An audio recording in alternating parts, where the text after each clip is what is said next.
नमस्कार, मैं भूपेंद्र पटवा। एकता न्यूज में आपका स्वागत है। चलते हैं खबरों की ओर। भाजपा के प्रदेश अध्यक्ष विष्णुदेव साय एक दिन के दौरे पर धमतरी पहुंचे।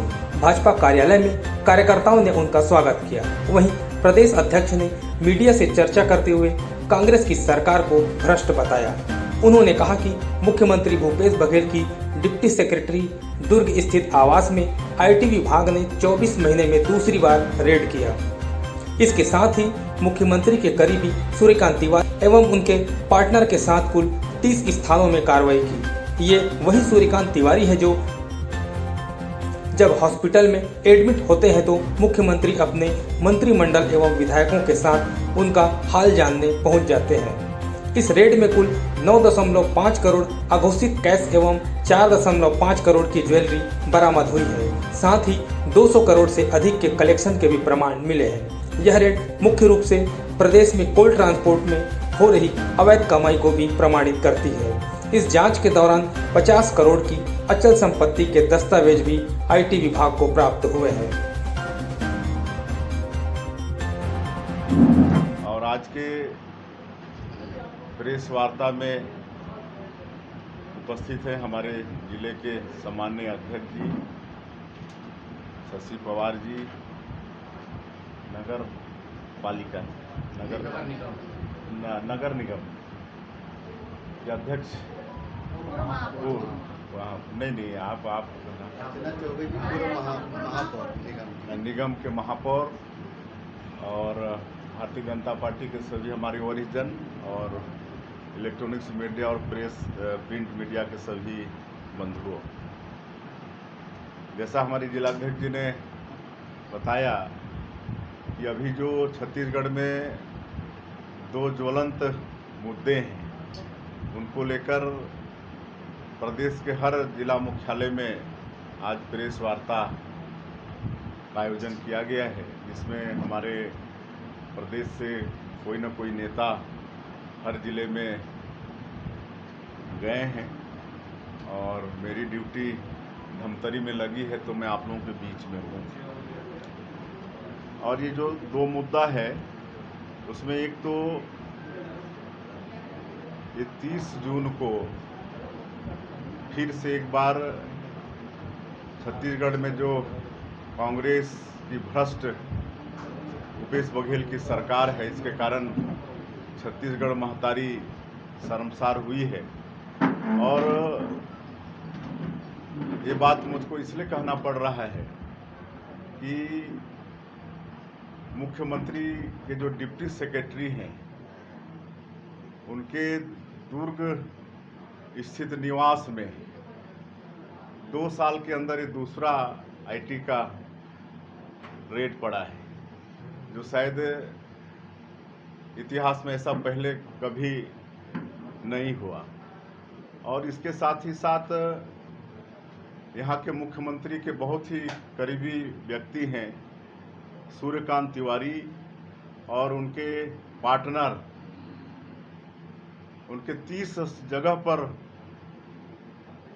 IT की कार्रवाई हुई है। और सूर्यकांत तिवारी को सभी जानते हैं कि वही व्यक्ति हैं जो कभी बीमार हो जाते हैं, हॉस्पिटल में एडमिट हो जाते हैं तो मुख्यमंत्री अपने मंत्रिमंडल और विधायकों के साथ उनका हाल चाल पूछने अस्पताल चले जाते हैं। और ये जो रेड 30 जून को पड़ा है, मुझे ये बताना है कि इसमें 9.5 करोड़ अघोषित कैश IT के हाथ लगा है और 4.5 करोड़ का ज्वेलरी भी बरामद हुआ है। और इतना ही नहीं, 200 करोड़ से ज़्यादा का अवैध उगाही कहें या कमीशन खोरी, इसका भी प्रमाण IT विभाग को मिला है। और ये सब जो कोल ट्रांसपोर्ट में जो अवैध वसूली हो रहा है, इसको प्रमाणित करता है। और इस जांच के दौरान 50 करोड़ के अचल संपत्ति का भी दस्तावेज आईटी विभाग को मिला है। और जिस तरह से आईटी विभाग ने प्रेस विज्ञप्ति जारी किया है उसके अनुसार और भी कर चोरी के कई दस्तावेज उनको मिले हैं। अकाउंट शीट्स और डिजिटल साक्ष्य भी आईटी विभाग को मिला है। आयकर अधिकारियों के अनुसार सरकारी अधिकारियों को नकद देने का भी साक्ष्य आईटी विभाग को मिला है। तो इन सब की जांच आईटी विभाग बड़ी गंभीरता से कर रहा है और आवश्यकता पड़ने पर संबंधित लोगों को जांच के लिए भी आईटी बुला सकता है। और ये जो सूर्यकांत तिवारी हैं, कोरबा में एक कोल वाशरी 45 करोड़ का खरीदे हैं और ये अघोषित कैश भुगतान का भी प्रमाण आईटी विभाग को मिला है। और अभी जो हाल में विधानसभा चुनाव हुए हैं उसमें भी कैश भुगतान का प्रमाण आईटी विभाग को मिला है। और ये सब ये प्रमाणित करता है कि छत्तीसगढ़ की कांग्रेस की सरकार में अवैध उगाही जोरों पर है और ये सबका जांच आईटी विभाग कर रही है। और ये जो पूरा घटनाक्रम हुआ है 30 जून का और अभी भी जांच चल रही है, इसमें मुख्य रूप से दो लोग केंद्र बिंदु में आते हैं। एक तो मुख्यमंत्री जी का जो डिप्टी सेक्रेटरी हैं वो, और एक सूर्यकांत तिवारी। और ये दोनों ही मुख्यमंत्री के बहुत ही करीबी व्यक्ति हैं। और हमको ये कहते हुए कोई संकोच भी नहीं हो रहा है कि मुख्यमंत्री के संरक्षण में ही ये दोनों प्रदेश को लूटने में लगे हुए हैं। और छत्तीसगढ़ की कांग्रेस की सरकार पिछले 3.5 वर्षों में भ्रष्टाचार के दलदल में बिल्कुल फंस चुकी है और छत्तीसगढ़ महतारी का सर शर्म से झुक गया है। हम लोग भी 15 साल तक भारतीय जनता पार्टी की सरकार चलाए छत्तीसगढ़ में और इस दौरान कई बार आईटी के छापे भी पड़े, लेकिन कभी सरकार पर आंच नहीं आई। और 2 साल पहले जब 2020 में आईटी का जो रेड हुआ था और कार्रवाई हुई थी, उस समय जो संबंधित अधिकारी थे उनके ऊपर कार्रवाई के लिए आईटी ने प्रदेश की सरकार को पत्र लिखा था। लेकिन ये सरकार जो इनको कमा के देते हैं ऐसे लोग और अधिकारी उनको बचाना चाहती है, उनके ऊपर कोई कार्रवाई नहीं की।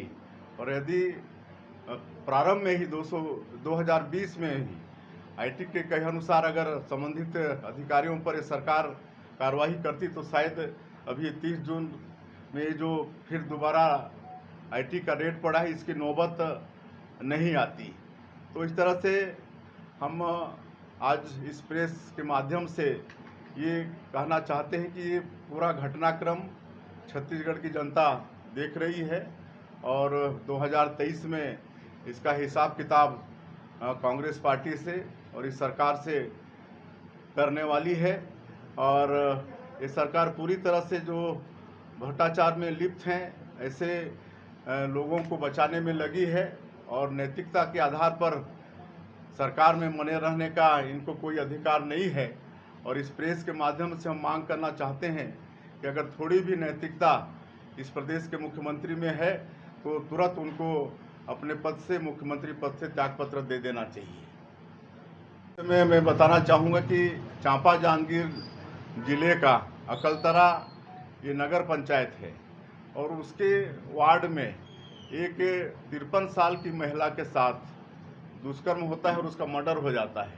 और इतना विभत्स तरीके से उसका मर्डर किया जाता है कि ये निर्भया कांड की पुनरावृत्ति है।